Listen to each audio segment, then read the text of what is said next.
अस्सलाम वालेकुम। मुर्गी खाना छोटा बनाना हो या बड़ा, पैसा लगाने से पहले कुछ कामों का खास ध्यान रखना ज़रूरी होता है, क्योंकि मुर्गी खाना की बनावट का मुर्गियों की सेहत और कारकर्दगी दोनों के साथ खास ताल्लुक होता है। 7 कनाल के एरिया के इर्द गिर्द 4 दीवारी, अंदर की जानब 100 फुट लंबाई और 30 फुट चौड़ाई वाला मुर्गी खाना तामीर किया गया।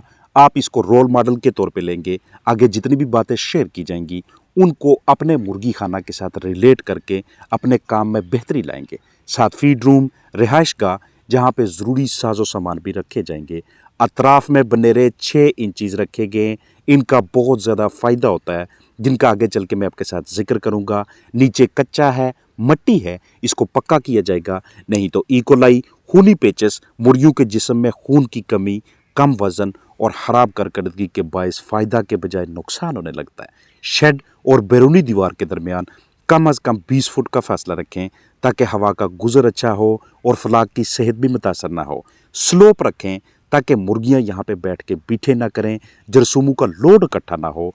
ऊपर जो छत मौजूद है उस पर मट्टी होनी चाहिए। उसको किसी भी हाल में पाकिस्तान के मौसम को मद्देनज़र रखते हुए आपने पक्का नहीं करना, ताकि दर्जा हरद बआसानी बरकरार रहे। अगर आप इसे पक्का करते हैं तो आपको नीचे की जानब टेम्परेचर मेंटेन करने के लिए पैड्स का इस्तेमाल, फैंस का इस्तेमाल या कूलर या दीगर दूसरी सहूलतें मुहैया करनी पड़ेंगी। उन पे आपके अखराजात ज़्यादा आने वाले हैं।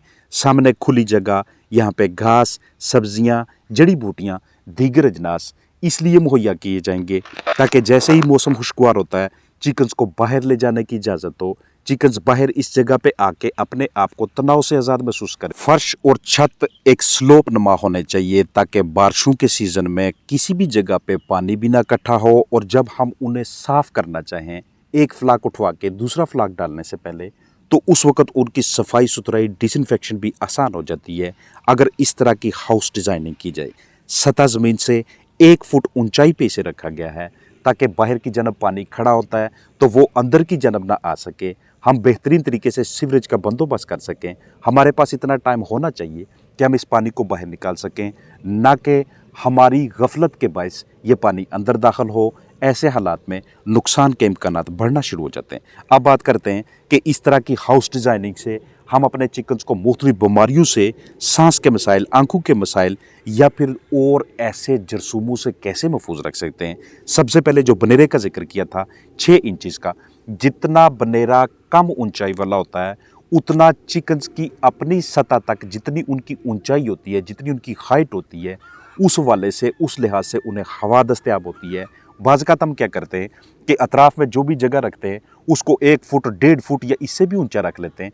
या हमारे पास घरों पहले से ही इस तरह के कमरे होते हैं कि जिनकी अतराफ़ में दीवारों की ऊंचाई ज़रा ज़्यादा होती है, ऊपर की जानब खिड़की या रोशनदान वगैरह होता है, वहाँ पे जब चिकन्स रख लेते हैं तो उन चिकन्स के अंदर से अमराज ख़त्म नहीं होते।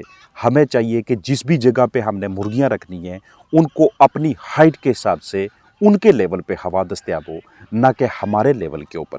अगर हम मुर्गी खाना में दाखिल होते हैं हमें उस लिहाज से भी हवा का गुज़र बेहतर महसूस होगा, क्योंकि हमारी हाइट हमारे चिकन से ज़्यादा होती है।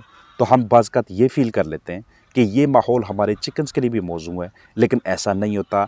इसलिए 6 इंचज़ या 7 इंचज़ या मैक्सिमम 8 इंचज़ तक बनेरे रखिएगा।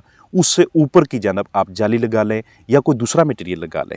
इसके साथ साथ स्लोप इसलिए रखी जाती है क्योंकि जिस जगह पे स्लोप नहीं होती वहाँ पे चिकन्स का ज़्यादा मस्कन होता है, ज़्यादा देर के लिए बैठते हैं, वहाँ पे बीठे भी ज़्यादा करते हैं। नेक्स्ट डे उन्होंने फिर उधर आके बैठना होता है। इससे उनके पाँव के नीचे तलवे की जानब पे चंडी का बनना, उनके नाखनों के आगे इस तरह से मट्टी की रोड़ियों का बनना शुरू हो जाना, और उनकी वेंट के ऊपर जरसूमों का लगना, मुँह के मुख्तलिफ हिस्सों के ऊपर मुख्तलिफ पैथोजेंस उसके साथ चिमटते रहते हैं।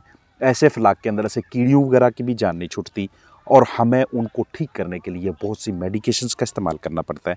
इसलिए जब भी मुर्गी खाना तामीर करें इन 2-3 बातों का खास ध्यान रखिएगा। इसके अलावा जब भी आप पिलर बनाते हैं तो पिलर कोशिश होनी चाहिए कि नीचे की जानब से बजाय इसके कि चौरस हों, आप उनको राउंड बना लें, आप उनको गोल कर लें। ऊपर से बेशक वो चौरस होते जाएं, 4 कोने उनके हों, लेकिन नीचे से जितना ज़्यादा राउंड होंगे उतना वहाँ पे जरसूमों की तादाद कम होगी, क्योंकि हमेशा जो किनारे होते हैं, जो दरारें दर्जें होती हैं, वहाँ पे जरसूमों का, तफैलियों का और दीगर हशरात का मस्कन ज़्यादा होता है बनिस्बत हाउस की दूसरी जगहों के। इसके साथ साथ آپ کے ہاؤس کی ڈیزائننگ ایسی ہونی چاہیے جو مشرق سے مغرب ہو، جس کے اندر بہترین طریقے سے نہ صرف ہوا کا فلو ہو بلکہ پاکستان کے موسم کے مطابق موسم گرما کے اندر اس میں روشنی کی شدت بہت زیادہ نہ آئے، تاکہ ہمیں اس کے اوپر اخراجات زیادہ نہ کرنے پڑیں اپنے چکنز کے جسمانی ٹمپریچر کو مینٹین کرنے کے لیے۔ پاکستان میں سردیوں کا موسم اتنا لمبا نہیں ہوتا جتنے گرمیوں کے مہینے جتنی زیادہ شدت کے ساتھ ہمارے چکنز کے لیے ہیٹ سٹریس لے کے آتے ہیں۔ سردیوں کا موسم لمبا نہ ہونے کی وجہ سے اس کم عرصے کے دوران ہم مختلف مٹیریلز کو پردے، شاپر، بوریاں اس طرح کی چیزیں استعمال کر کے اپنے چکنز کے ٹمپریچر کو مینٹین رکھنے کے لیے کسی حد تک کامیاب کوشش کر لیتے ہیں، لیکن گرمیوں میں جب تک ہم ان کے اوپر فینس کی صورت میں، پیڈز کی صورت میں یا کولر یا دوسرے مٹیریلز کی صورت میں بڑے اخراجات نہیں کرتے، تب تک ہمارے لیے آسان نہیں رہتا، کیونکہ ہیٹ سٹریس کی وجہ سے ہمارے انڈے دینے والی جو مرغیاں ہوتی ہیں ان کی کارکردگی بہت جلدی ڈاؤن ہونا شروع ہو جاتی ہے۔ اس کے ساتھ ساتھ آپ کی خاص توجہ ہونی چاہیے کہ جس بھی جگہ پہ آپ مرغی خانہ بنا رہے ہیں، آپ ارد گرد جگہوں کو خاص طور پہ چیک کیجئے گا کہ کہیں پہ کوئی ایسا ذریعہ تو نہیں ہے جو آپ کے چکنز کے لیے مسلسل تناؤ کا باعث بنے۔